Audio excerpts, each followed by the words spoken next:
الحمد لله نحمده ونصلي على رسوله الكريم اما بعد فاعوذ بالله من الشيطان الرجيم بسم الله الرحمن الرحيم يوم يكشف عن ساق ويدعون إلى السجود فلا يستطيعون خاشعة أبصارهم ترهقهم ذلة وقد كانوا يدعون إلى السجود وهم سالمون۔ سورہ قلم کی ان آیات پر بیان چل رہا تھا کہ جس دن اللہ تعالیٰ اپنی پنڈلی کو ظاہر فرمائیں گے، کیا ہوگا، کیسے ہوگا، یہ متشابہات میں سے ہے، اس کی حقیقت اللہ ہی جانتا ہے۔ تو سب لوگ سجدے میں گر پڑیں گے اس کا جمال دیکھ کر، اس کا حسن دیکھ کر، اور اس وقت لوگوں کو سجدے میں لذت محسوس ہوگی، مزہ آئے گا۔ لیکن کچھ بدبخت ایسے بھی ہوں گے جو سجدہ کرنا چاہیں گے مگر وہ سجدہ نہ کر سکیں گے، ان کی کمر اکڑا دی جائے گی، تختے کی بنا دی جائے گی۔ یہ وہ لوگ تھے یدعون الی السجود، جن کو سجدے کی طرف بلایا جاتا تھا، وہم سالمون، اس وقت ان کی کمر تختے کی نہیں تھی، یہ صحیح سالم تھے۔ تو اس پر پچھلے ہفتے تفصیل سے بیان شروع ہوا تھا کہ اللہ تعالیٰ کو اپنی عبادتوں میں سب سے زیادہ جو پسند ہے عبادت وہ نماز ہے۔ نماز عربی میں جسے صلاح کہتے ہیں۔ دنیا میں کوئی بھی کسی کو جب کسی کام کے لیے بلاتا ہے، کوئی ذمہ داری لگاتا ہے تو ایک مرتبہ بتا دینا کافی سمجھا جاتا ہے۔ اناؤنسمنٹ ایک دفعہ ہوتی ہے۔ اللہ تعالیٰ نے بھی جتنی عبادتیں ہمیں دیں ان میں ایک دفعہ اناؤنسمنٹ ہوئی ہے۔ رمضان کا روزہ فرض ہے، کتنی دفعہ بتایا؟ 2 دفعہ بتایا، لیکن وہ اسی آیت کو ریپیٹ کیا ہے ایک ہی جگہ پہ، اس کے بعد دوبارہ نہیں بتایا گیا۔ حالانکہ روزے رکھنا بھی کوئی آسان کام نہیں ہے۔ حج فرض ہوا ہے، ایک آیت میں اللہ نے فرض کیا، اس کے بعد اس آیت کو دوبارہ ریپیٹ نہیں کیا۔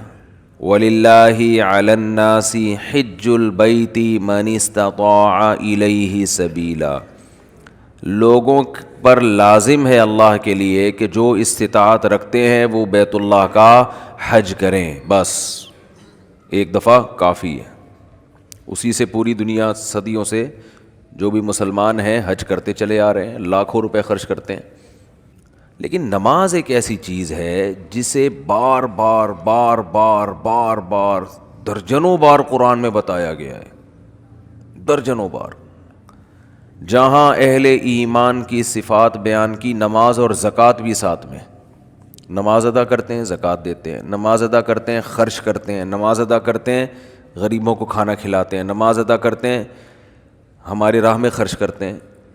تو پیسے خرچ کرنا جس کو روکھڑا کہا جاتا ہے، اور نماز پڑھنا، یہ 2 اسلام کے ایسے لازم اور ملزوم حکم ہیں کہ جن کے بغیر اللہ آپ کے اسلام کو اسلام ماننے کے لیے تیار ہی نہیں ہے۔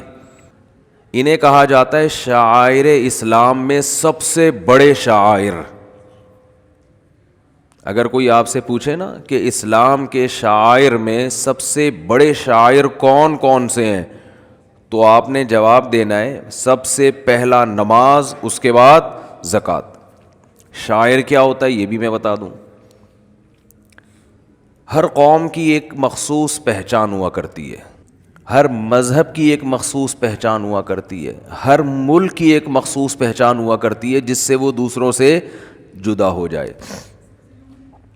دیکھو، انسان کی ایک مخصوص پہچان ہے، اس کا نام۔ بچہ پیدا ہوتے ہی ماں باپ سب سے پہلا کام کیا کرتے ہیں؟ نام رکھو، کہ یہ نام اسے دوسرے انسانوں سے ممتاز اور جدا کرے گا، کیونکہ سب ایک جیسے ہیں نا۔ مثال کے طور پر نادرا والے یہ قانون بناتے ہیں کہ جو بچہ پیدا ہو اس کی ناک کا سائز، آنکھوں کا سائز رجسٹرڈ کروا لیں، یہ بتا دیں کیسی ہے ناک اور آنکھیں کیسی ہیں، تاکہ ہمیں پتہ چل جائے یہ الگ ہے اور وہ دوسرے الگ ہیں۔ یا والدین بھی ایسا کرتے کہ ہمارے 6 بچے ہیں تو یہ والا چونکہ تھوڑی سی موٹی ناک ہے، وہ والے کی تھوڑی سی پتلی ہے تو ہم اس کو ہم کہیں گے موٹی ناک والا اور اس کو کہیں گے پتلی ناک والا. یعنی صفات سے ہم بلائیں گے اور فرق کریں گے, یہ والا وہ یہ والا ہے, وہ والا نہیں ہے یہ, اور وہ والا ہے, وہ والا یہ والا نہیں ہے. کتنی ٹینشن ہو جاتی کہ نہیں ہو جاتی. بھائی ہو سکتا ہے تیسرا بچہ پیدا ہوتا اس کی بھی موٹی ناک ہوتی. اب موٹی میں درمیانی درجے کی موٹی اور زیادہ موٹی, کیا ہو گیا. نادرا والے بھی ٹینشن میں, وہ ڈیٹا جب سرچ کرتے تو بھائی 2 آنکھوں والے کتنے ہیں, تو سارے ہی 2 آنکھوں والے ہیں. بڑی آنکھوں والے تو بڑی میں لاکھوں کروڑوں ایسے آ جاتے جن کی آنکھیں بڑی ہیں. چائنا آنکھیں, چھوٹی چھوٹی آنکھیں, لاکھوں کروڑ ہیں جن کی چائنا والے جیسے آنکھیں ہوں گی. تو سب سے پہلے جو انسان کی پہچان ہے وہ کیا ہے؟ نام. بھائی اس کا نام وسیم ہے, اس کا نام ستار ہے, اس کا نام غفار ہے. اور پھر ناموں میں بھی ایک دوسرے سے فرق کرنے کے لیے ولدیت ڈال دی جاتی ہے. یہ سلیم بھائی, یہ بھی سلیم, یہ بھی سلیم, لیکن یہ سلیم جو وسیم کا بیٹا اور یہ سلیم جو ستار کا بیٹا, ولد ستار. ایسا ہی ہوتا ہے کہ نہیں ہوتا؟ لیکن اس میں بھی پھر کنفیوژن ہوتی ہے. سلیم ولد ستار بہت سے ہوں گے. بھی میں چند دن پہلے کسی مجلس میں گیا تو ایک صاحب آئے, تعارف آپ کا نام کیا ہے؟ میں نے کہا طارق مسعود. میں نے کہا آپ کا کہہ رہے ہیں طارق مسعود. بالکل وہی نام, کر لو کیا کرنا ہے بھائی. اور چلیں آگے. ایک صاحب کا نام بھی طارق مسعود, میرا نام بھی طارق مسعود, اور جب ان سے ان کا نام پوچھا گیا تو ان کا نام مفتی طارق مسعود. مفتی بھی ان کے شروع میں لگا ہوا ہے. تو کتنی کنفیوژن ہے نا. تو کچھ چیزیں ہمیشہ ایسی ہوتی ہیں جن کو دیکھ کے فوراً پتہ چل جائے یہ والا وہ والا نہیں. جیسے ناموں میں بھی اگر کنفیوژن ہوگی تو یہ جو انگوٹھا ہے نا, انگوٹھا نادرا اس سے ٹریس کرتا ہے. او بھائی یہ انگوٹھا دوسرے انگوٹھے سے نہیں ملتا. اس کو جلا بھی دو گے نا, اگر جلا دو, تیزاب پھینک کے مٹا دو, دوبارہ جو نئی اسکن نکلے گی اس میں وہی ڈیزائن پھر بنا ہوا ہوگا جو پہلے تھا. یہ اللہ کی قدرت ہے کہ اللہ نے آپ کو دوسروں سے ممتاز کرنے کے لیے اسی اسٹائل میں لکیریں دی ہیں جو پہلے آپ کے پاس تھی. اب انگوٹھا ہی کوئی کاٹ دے تو ایک الگ بات ہے, کیونکہ لکیریں انگوٹھے پہ ہوتی ہیں نا. انگوٹھا ہی ختم ہو گیا تو پھر کیا کرو گے. تو ایسی لکیریں پھر صرف انگوٹھے کی نہیں, ساری انگلیوں کی جس طرح سے ہیں اسی طرح ہی رہیں گی ہمیشہ. یہ تو اصل میں آپ کی جو پہچان ہے نا وہ کیا ہے؟ یہ انگوٹھا. جب بھی انگوٹھے کا تذکرہ آتا ہے مجھے وہ سبزی والا یاد آتا ہے جس کے انگوٹھے میں 1 سال تک لے کے بیٹھا رہا. یہی سوچتے تھے ہم کہ انسان کی پہچان کس سے ہوتی ہے؟ انگوٹھے سے. تو اس نے ہمیں یہ کہا تھا کہ ہمیشہ اپنا پیسہ خاندانی آدمی کو دو جو تمہیں فراڈ نہ کرے تمہارے ساتھ. تو میں نے کہا کون ہے؟ کہہ رہے میرے جیسا خاندانی ہونا چاہیے. تو میں نے کہا اپنا آئی ڈی کارڈ دو گے؟ اس نے کہا جب چاہو لے لو. میں نے کہا دیکھو اسلام میں حکم یہ ہے کہ اسٹیمپ پیپر پہ, یعنی ریٹن میں صحیح قانونی کارروائی ہونی چاہیے, تو اسٹیمپ پیپر پہ یہ لکھ کے دو. اسٹیمپ پیپر پہ لکھ لو. مجھے تو لگ رہا تھا بھائی بڑا خاندانی ہر چیز. تو میں نے کہا انگوٹھا بھی لگا دو. اس نے کہا جب چاہو, جتنی چاہو انگلیوں کے انگوٹھے. کئی جگہوں پہ انگوٹھے لگے ہوئے تھے. جب وہ پیسے لے کے بھاگ آئے, کئی دنوں تک اس کے انگوٹھے ہم دیکھ دیکھ کے انگوٹھے کی بات چل رہی تھی. اصل کیا چل رہا تھا؟ انگوٹھا. اچھا آدمی تھا اس لیے واپس لے لی. اس کو بھی کسی نے پہنائی تھی نا, اس کی اپنی نہیں تھی. پہنانا چل رہا ہے نا, تم ادھر پارسل کرو وہ آگے پارسل کرتے. یہ بزنس پاکستان میں کیا چل رہا ہے؟ یہ ہے بزنس کہ آپ اس کو ٹوپی کراؤ, وہ اس کو آگے پہنا دے, وہ آگے پہنا دے. تو اب ہم نے جب ریورس کی ہے تو اب پتہ نہیں کہاں تک ریورس ہوگی. وہی ہے تپڑ ہے تو پاس کر ورنہ برداشت کر. ٹھیک ہے نا. تو بچپن میں لائن میں کھڑے ہوتے تھے نا, ایک کسی کو یوں مارتا تھا, جب وہ غصے میں پیچھے مڑ کے دیکھتا اسکول کی لائن میں تو کہتا آگے پارسل کر دے. تو آگے پارسل کرتے, وہ پھر آخر تک جاتا تھا. خیر, تو وہ انگوٹھے جو تھے, میں نے پہلے بندہ تلاش کیا. بندہ کراچی میں کہاں ملتا ہے آپ کو پتہ ہے. تو وہ 1 سال تک وہ انگوٹھے لے کے میں بیٹھا رہا. تو کیا کر لیتا ہے آدمی؟ کوئی لاء نہیں ہے, کوئی قانون نہیں ہے کہ آپ کسی سے قانونی طریقے سے پیسے نکلوا دیں. کوئی لاء نہیں ہے. بہت زیادہ آپ عدالت میں لے بھی, اول تو عدالت میں لے جانے تک کہتے ہیں نا, مرغی چھڑانے کے لیے بھینس کی قربانی دینی پڑے گی آپ کو. مرغی چھڑانے کے لیے بھینس کی, ججوں کو زیادہ کھلانا پڑے گا. آپ عدالت میں لے بھی گئے تو لے جانے کے بعد وہ وہاں کھڑا ہو جائے گا غریب بن کے، جیسے پھٹے پرانے کپڑے، جج بولے گا اس کو تو یہ 5,000 میری طرف سے بھی لے جا یار یہاں سے، وہ ایسے ہی مسکین بن کے جاتے ہیں، اس سے کیا نکالے گا؟ قانون یہ ہے کہ آپ کی قسطیں بن جائیں گی، یا پھر غنڈوں سے کام لیا جائے، غنڈوں سے، وہ بھی ایک آپشن ہے، غنڈوں کو کچھ پیسے کھلاؤ، وہ کٹ لگائیں. تو پرانا واقعہ ہے، اتنے تعلقات نہیں تھے اس وقت. تو خیر یہ جو انگوٹھا ہے، صحیح ہے نا، جب بھی بولتا ہوں مجھے یاد آتا ہے. تو یہ آپ کا کسی سے میچ نہیں کرتا، کسی سے میچ نہیں کرتا. تو یہ بھی آپ کی ایک شاعر ہے، یعنی جس سے آپ پہچانے جاتے ہیں. لیکن اس کو پہچاننے کے لیے مشین چاہیے، ایسا ہی نہیں کہ دیکھتے ہی پتہ چل جائے. تو شعیرہ اور شاعر اس علامت کو کہا جاتا ہے جو علامت آپ کو دوسروں سے ایک دم جدا بھی کر دے اور وہ بالکل واضح بھی ہو. ایسا نہیں کہ اس کے لیے کوئی تحقیقات کرنی پڑے.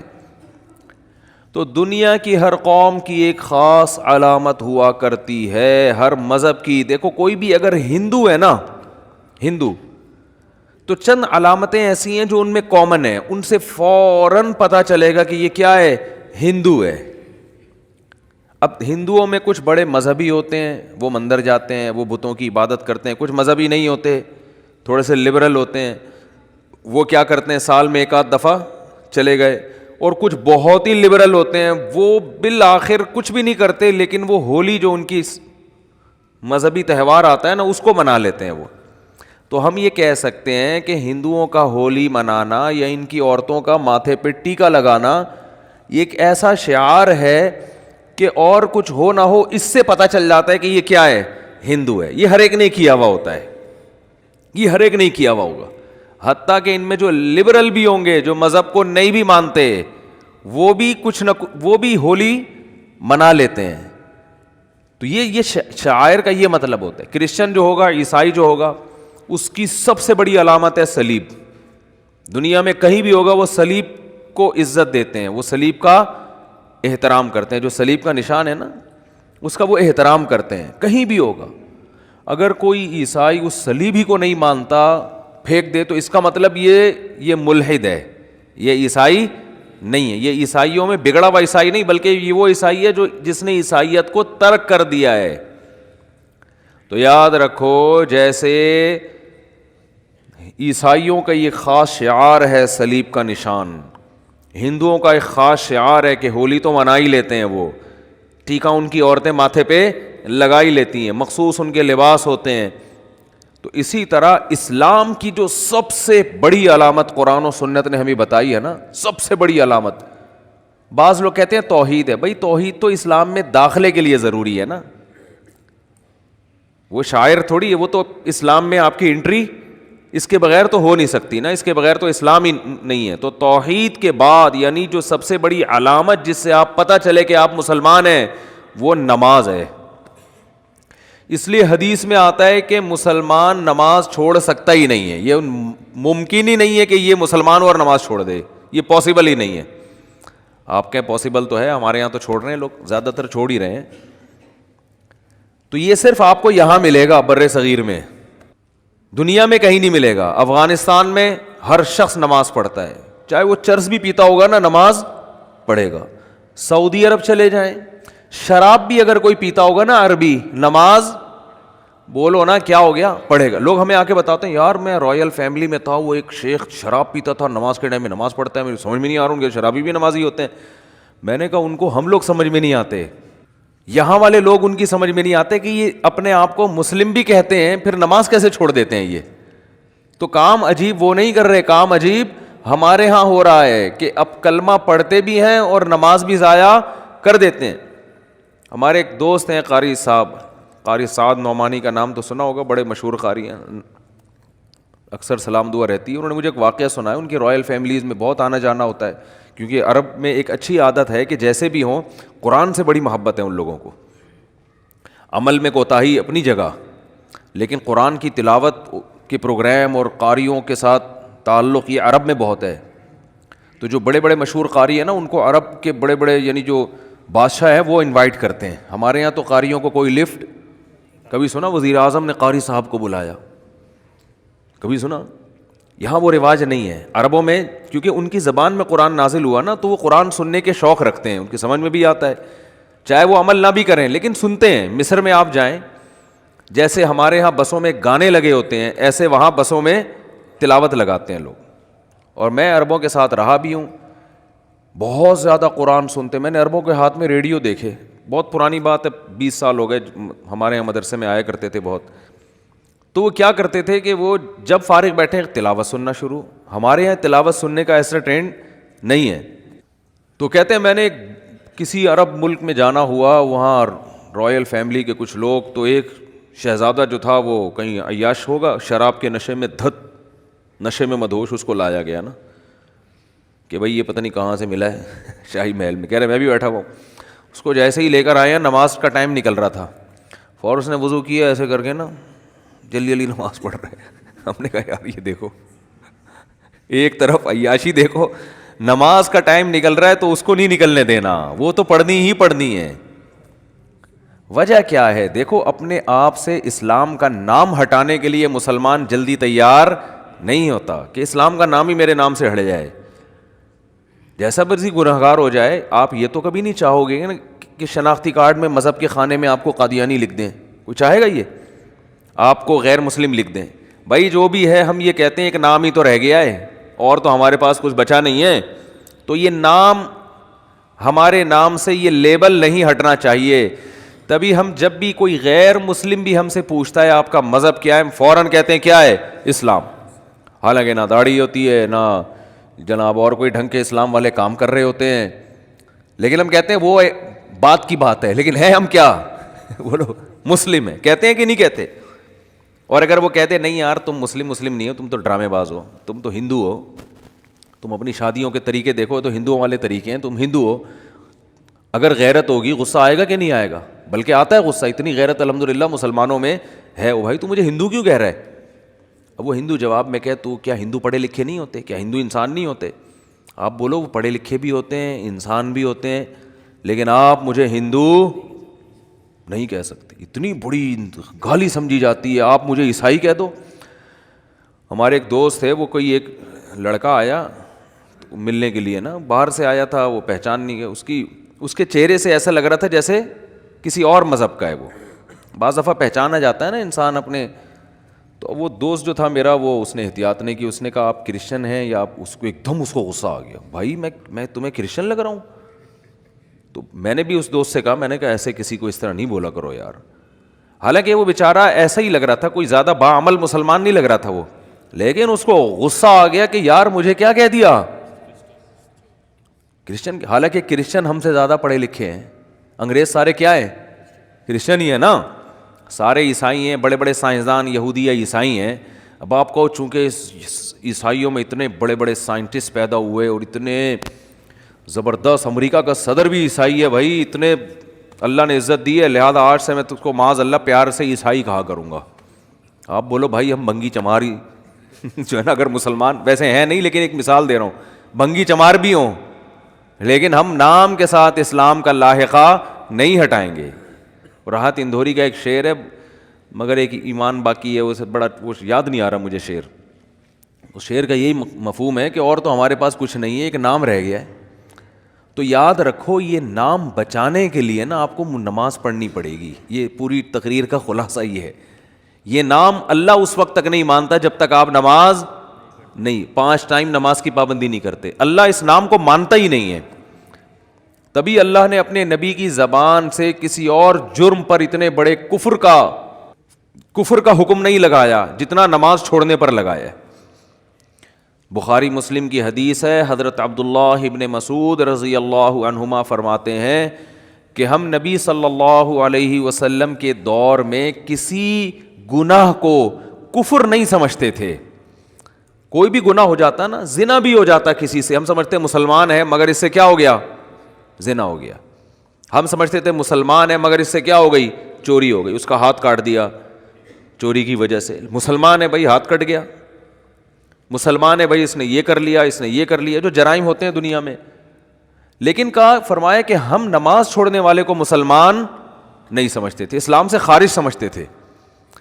تبھی آپ دیکھو قرآن مجید کیا کہتا ہے، فویل للمصلین الذین هم عن صلاتهم ساہون الذین هم یراؤون، تباہی ہے ان نمازیوں کے لیے جو نماز میں ریاکاری کرتے ہیں، صرف دکھانے کے لیے پڑھ رہے ہیں، اللہ کے لیے نہیں پڑھ رہے. یہ وہ لوگ ہیں جو منافق تھے. تو اللہ نے منافق کی یہ علامت نہیں بیان کی کہ وہ نماز نہیں پڑھتا. پوائنٹ کی بات ہے، اس کو کھوپڑی میں بٹھائیں. اللہ نے منافق کی علامت بیان کی وہ جھوٹ بولتا ہے. اللہ نے منافق کی علامت بیان کی وہ وعدے کی خلاف ورزی کرتا ہے. وَإِذَا اؤْتُمِنَ خَانَ، جب اس کے پاس امانت رکھوائی جائے تو خیانت کرتا ہے. زبان میں 2 نمبری ہر چیز میں. لیکن قرآن کہہ رہا ہے کہ یہ کہیں نہیں کہا کہ منافق نماز نہیں پڑھتا، یہ نہیں کہا قرآن نے. کیا ہو گیا بھائی؟ قرآن نے منافق کی علامتیں بیان کی ہیں کہ یہ جرم بھی کرتا ہے، رشتہ داری توڑتے ہیں، یہ بھی قرآن نے کہا. منافق کیا کرتا ہے؟ رشتہ داری کو توڑتا ہے.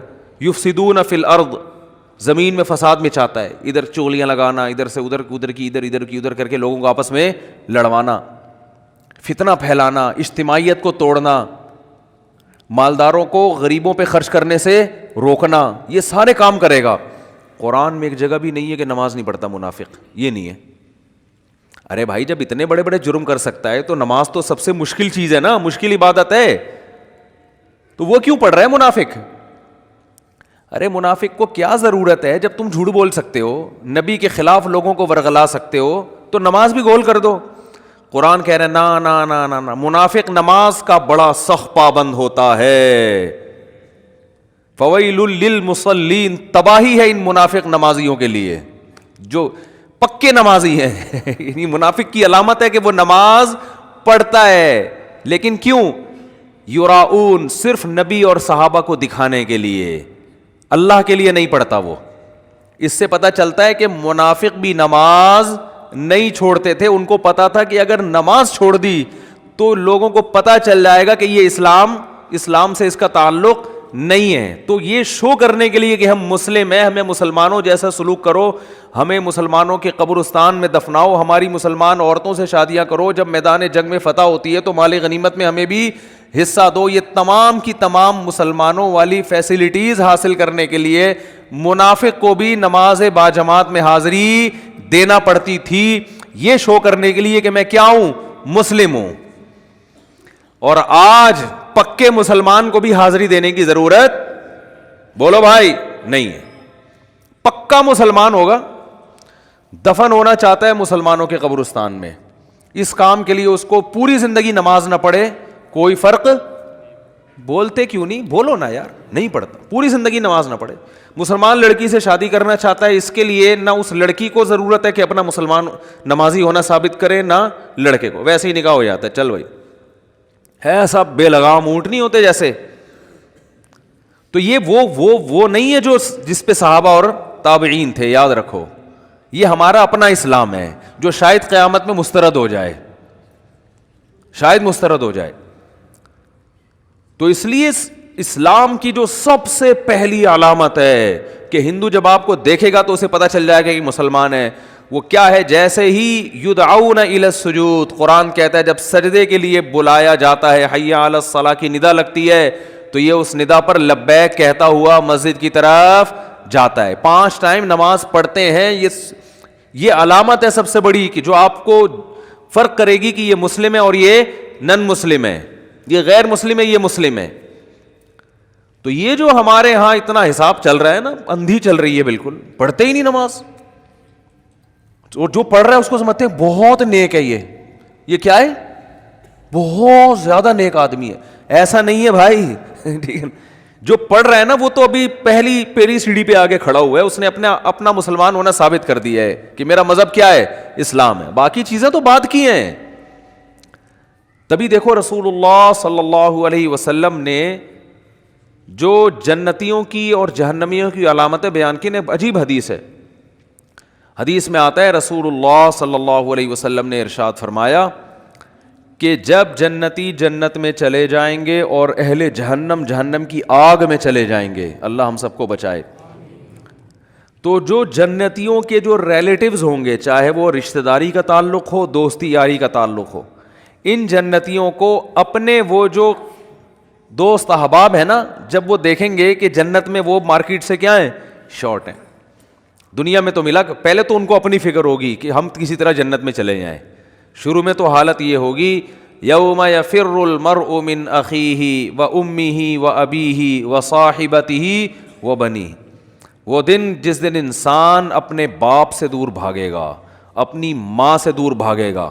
یہاں بڑی خدمت کیا کرتا تھا, بڑے احسانات کرتا تھا, لیکن وہاں کہے گا میرے پاس ایسا نہ ہو مجھ سے کوئی نیکی مانگنے آ جائیے, بخشش کی درخواست کرنے آ جائے کہ بیٹا مجھے بھی بخشوا لے اللہ کے ہاں, تو دعا کر تیرے بڑے اچھے اعمال تھے. نہ بھاگے گا, بھائی یہ گلے نہ پڑ جائیں میرے. اللہ کہے گا تو خود ہی تیرے لیے مشکل ہو رہی ہے, تو ایک اور بوجھ ہمارے ہم جو ہے نا, ایک اور بوجھ تو ڈال رہا ہے اپنے اوپر, ایک اور بوجھ لے رہا ہے. تو ابتدا میں تو حالت جب تک فیصلہ نہیں ہوگا نا کون جنتی کون جہنمی, تو قرآن کے الفاظ ہیں اپنے باپ سے دور بھاگو گے, اپنی ماں سے دور بھاگو گے, وصاحبتہ وبنیہ, اپنے ساتھ رہنے والی سے بھی دور بھاگو گے. اللہ نے یہ نہیں کہا بیوی سے دور بھاگو گے, بیوی کے لیے زوجہ کا لفظ استعمال ہوتا ہے, یہ اصطلاح استعمال نہیں کی. دیکھو ابا کو اللہ نے ابا کہا, اماں کو اللہ نے اماں کہا, تو بیوی کو بیوی کہنا چاہیے نا. پوائنٹ کی بات بتا رہا ہوں, کئی دفعہ بتا چکا ہوں. اللہ نے یہاں بیوی کو بیوی نہیں کہا, کہا ساتھ رہنے والی, صاحبہ, صحبت سے ہے نا, ہمیشہ چپک کے رہنے والی. اس سے پتہ چلتا ہے کہ جب ایک دفعہ شادی ہو جاتی ہے نا, تو وہ بیوی پھلترو کی طرح ہمیشہ کے لیے چپک جاتی ہے. اس سے پتہ چل رہا ہے. یہ میں اس لیے کہہ رہا ہوں کہ پھر لوگ کہتے ہیں یار پھر جو ہے نا سفر پہ جاتے ہیں تو بیگم کو ساتھ نہیں لے کے جاتے, 2 سال جاب کے لیے باہر چلے جاتے ہیں, بیگم کو یہاں چھوڑ کے چلے جاتے ہیں, تو صاحبہ تو پھر نہ ہوئی نا, یہ پھلتر کی طرح چپکا ہوا تو وہاں کوئی اور ہے, تمہارا باس چپکا ہوا ہے تمہارے ساتھ, جہاں 2 سال تم جاب کر رہے ہو دوست چپکے ہوئے ہیں. تو اس لیے جہاں بھی جاؤ اللہ نے صاحبہ کے لفظ میں بتا دیا. پھلترو پتہ ہے کسے کہتے ہیں؟ پھلترو ہیں وہ دھاگا چپک جاتا ہے نا بعض دفعہ, یہاں پہ سردیوں میں زیادہ چپکتا ہے. اب آپ یوں کرتے ہو تو پھر ہاتھ پہ چپک جاتا ہے, پھر آپ یوں کرتے ہو ادھر آ کے چپک جاتا ہے, پھر یوں کرتے ہو تو یار یہ پھلترو. تو یہ بالکل اسی طرح جب آپ کی شادی ہوئی تو بیگم پھلترو کی طرح چپک گئی. اب جہاں جہاں جاؤ گے وہاں وہاں وہ ساتھ. تو یہ شادی کرنے سے پہلے سوچ لیا کرو کہ اس کو اللہ نے لقب ہی یہی دیا ہے کہ اس کا وہ رہنے والی ہے ہمیشہ. ہاں وسائل اگر نہیں ہے تو ایک الگ بات ہے, ورنہ جہاں جاؤ بیگم ساتھ ہونی چاہیے. حج پہ جا رہے ہو بیگم کو لے کے جاؤ, عمرے پہ جا رہے ہو بیگم کو لے کے جاؤ. شریف لوگ اسی طرح کرتے ہیں. تو سفر پہ جا رہے ہو گھومنے پھرنے, بیگم کو لے کے جاؤ. خالی دوستوں کے ساتھ پروگرام نہیں بنایا کرو. اگر آپ شادی شدہ ہو صرف دوستوں کے ساتھ پروگرام بنا رہے ہو تو اس میں اس بات کا خطرہ موجود ہوتا ہے کہ آپ کے ارادے اچھے, میں بدگمان نہیں ہو رہا, بہت سے لوگ نیک شریف ہیں, آپ سارے شریف شرفا بیٹھے ہوئے ہیں بیان سن رہے ہیں ماشاء اللہ سارے شریف شرفا, لیکن یہ کہ بھائی اس کو ساتھ لے کے جاؤ. اگر اللہ نے وسائل دیے, نہیں دیے تو ایک الگ بات ہے. چلو ہمیشہ نہیں لے کے جاتے, کبھی تو لے کے جاؤ نا. تو اور جہاں جاب کر رہے ہو وہاں اس کو ساتھ رکھو, سمجھتے ہو, وہاں ساتھ رکھو اس کو. تو اللہ نے فرمایا جس کے ساتھ ہمیشہ رہا کرتے تھے اس سے بھی آج دور بھاگو گے. بولو گے بھائی مفتی صاحب کا بیان دنیا کے لیے تھا, بیگم یہاں میرے قریب نہ, ٹھیک ہے نا, یہاں نہ, اللہ کا واسطہ بخش دے یہاں پہ. کیوں؟ نفسی نفسی, مجھے اپنی فکر ہے کہ میرا ہوگا کیا.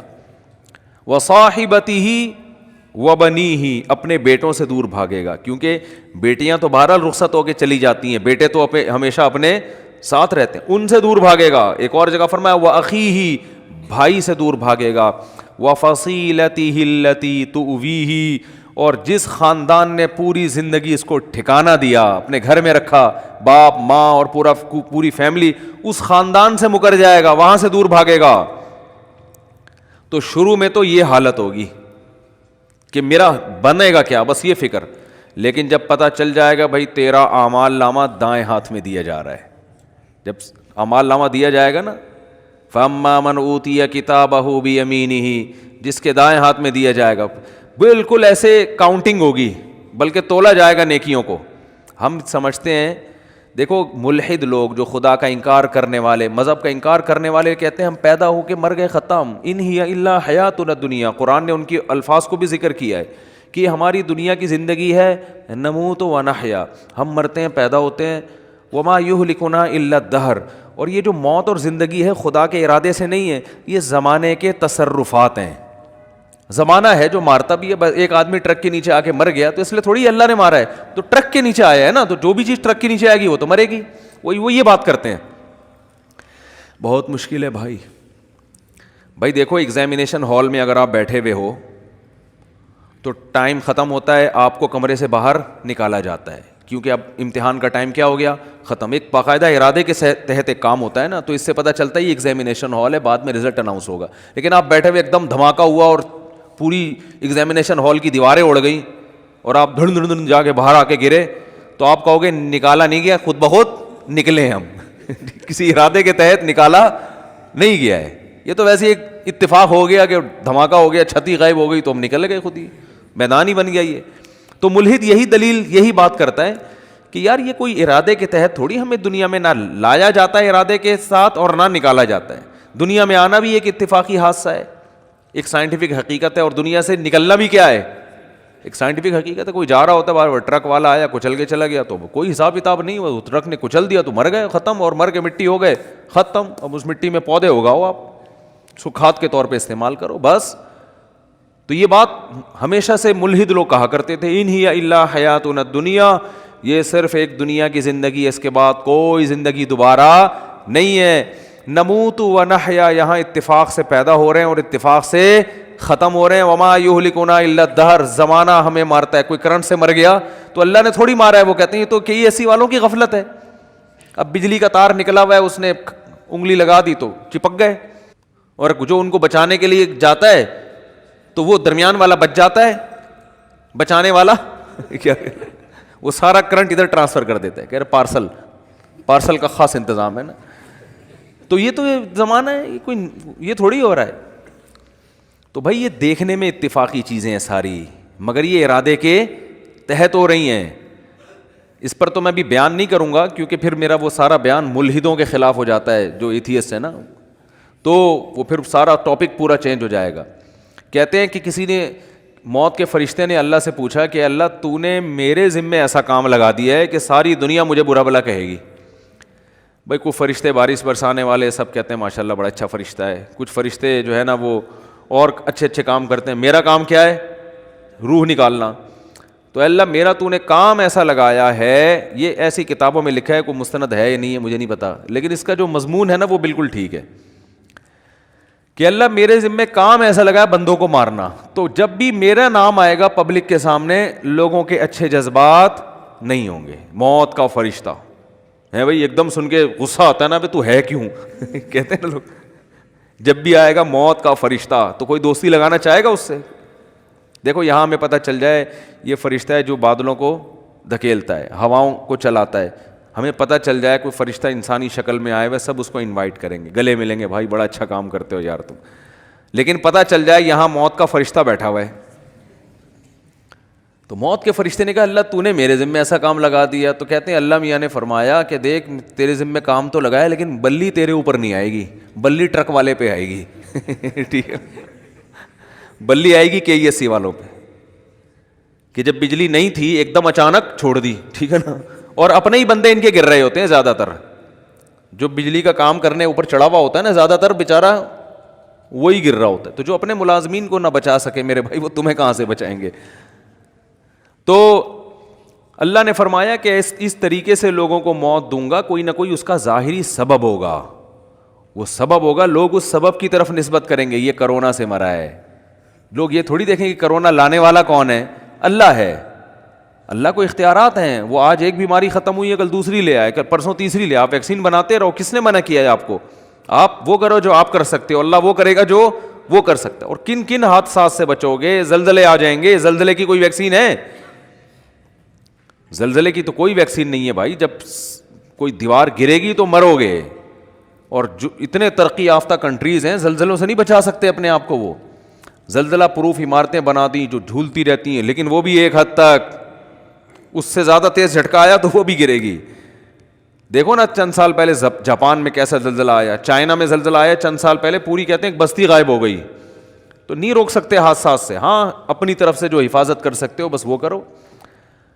تو اللہ فرماتے ہیں کہ قیامت کے دن یہ جو ہے نا, ایسا نہیں ہے کہ تم یہ سمجھتے ہو کہ سب خود بخود ہو رہا ہے.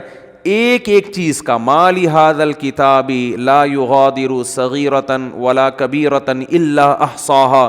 قرآن کہتا ہے جب تم اپنا اعمال نامہ دیکھو گے نا تو یہ نہیں کہو گے کہ یہ اس نے میری زندگی کا اس نے جو ہے نا صحیح رزلٹ اناؤنس کیا ہے, بالکل صحیح.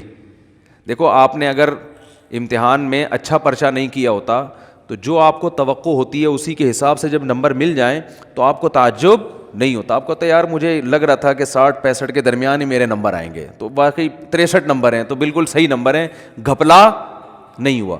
تبھی اپنی رپورٹ کو دیکھ کے تعجب نہیں ہوتا. تو قرآن کہہ رہا ہے کہ جب تم اپنی رپورٹ دیکھو گے, وہاں رزلٹ دیکھو گے تو تمہیں تعجب ہوگا. تعجب اس کا نہیں ہوگا کہ اس میں دھاندلی ہوئی ہے, نا نا نا نا, تعجب اس پہ ہوگا کہ ہم تو یہ سمجھ رہے تھے کہ موٹی موٹی چیزیں ہماری نوٹ کی جا رہی ہیں, ایسا اعمال نامہ جس میں ایک ایک چیز لا یغادر صغیرۃ ولا کبیرۃ, میری زندگی کا کوئی ایک گوشہ جو میں نے چھپ کے معمولی سی نیکی کی ہو یا چھپ کے معمولی سا گناہ کیا ہو, اس کتاب میں وہ بھی مس نہیں ہوا ہے. یہ کیسا اللہ نے انتظام کیا ہوا تھا کہ ایک ایک حرف ایک ایک چیز نوٹ کی جا رہی تھی. ما لہذا الکتاب, ایسا رزلٹ تو ہم نے آج تک کسی کا نہیں دیکھا. انسان تعجب کرے گا کہ بھائی میں تو سمجھ رہا تھا کہ میں آزاد ہوں, یہاں تو ایسی گرفت ہے, اتنی گرفت ہے کہ ان وہ کیا ہے, فتکن فی صخرۃ او فی السماوات او فی الارض یاتی بہ اللہ. ایک رائی کے دانے کے برابر نیکی یا گناہ اگر کیا ہے نا, اندھیروں میں خفیہ چٹانوں کے اندر بیٹھ کر اللہ اس کو بھی کھینچ کے نکال کے لے آئے گا. ایسا انتظام ہے. دیکھو کافر کہتا ہے بالکل بھی انتظام نہیں ہے, اللہ کہتا ہے ایک ایک چیز نوٹ کی جا رہی ہے. ما یلفظ من قول الا لدیہ رقیب عتید. کیا الفاظ ہیں قرآن کے. قرآن کہتا ہے تم جو زبان سے الفاظ پھینکتے ہو نا, لفظ یلفظ کا معنی ہوتا ہے عربی میں پھینکنا. یہ وہ والا پھینکنا نہیں جو ہم کو پھینکو کہتے ہیں. یہ جو الفاظ ہم زبان سے نکالتے ہیں تو یہ نکل کے ہوا میں تحلیل ہو رہے ہیں نا. تو قرآن کہہ رہے جو کچھ زبان سے نکل کے ہوا میں جا رہا ہے یہ غائب نہیں ہو رہا.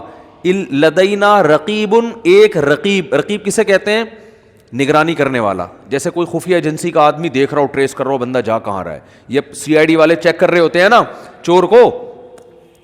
بھائی CID والوں نے کسی بندے کو پکڑنا ہے اور بندہ بڑا پاورفل ہے تو پہلے ریکی ہوتی ہے, یہ بندہ صبح نکلتا کہاں سے جاتا, ایک ایک چیز نوٹ کی جاتی ہے اس کی. تو رقیب اس کو کہتے ہیں. رقیب جو ہر وقت تمہارے مراقبے میں ہے. آپ نے دیکھا ہو نا مراقبہ سینٹر کھلے ہوئے ہیں, اس میں بیٹھے ہوتے ہیں اس ٹنڈوں کی طرح یوں کر کے نا غور کر رہے ہوتے ہیں, وہ پتہ نہیں کیا کر رہے ہوتے ہیں. تو اسی طرح بیٹھا ہوا ہے فرشتہ. اللہ فرماتے ہیں رقیب عتید کا معنی بڑا ڈھیٹ ہے. وہ کیا ہے, وہ ڈھیٹ, چھوڑے گا نہیں, وہ چھوڑے گا نہیں. وہ ایسا ہے کہ بس وہ سرکش ٹائپ کا ہے, وہ نہیں سنتا کسی کی. تو ایک لفظ بھی ایسا نہیں ہے جو تمہاری زبان سے نکلے اور اسے کیچ کرنے کے لیے اللہ نے فرشتہ متعین نہ کیا. وہ بھی ہمارے ساتھ پیدا ہوتے ہی پھلترو کی طرح چپک گیا ہے ہمارے ساتھ, وہ نظر نہیں آ رہا ہمیں. کیونکہ سائنسدان کہتے ہیں نظر نہیں آ رہا تو ہے ہی نہیں. تو بھائی اس کائنات میں آپ کو مادی چیزوں پر ریسرچ کر سکتے ہو, جو مادی کے علاوہ چیزیں وہ سائنس کے دائرے میں آتی نہیں ہیں. اللہ نے فرشتوں کو روشنی سے بنایا ہے, نور سے بنایا ہے. روشنی تھوڑی ٹریس ہو سکتی ہے. اگر روشنی سے کی ماہیت کو چینج کر دیا جائے, اسے کچھ بنا دیا جائے, پھر تھوڑی پتہ چلے گا انسان کو.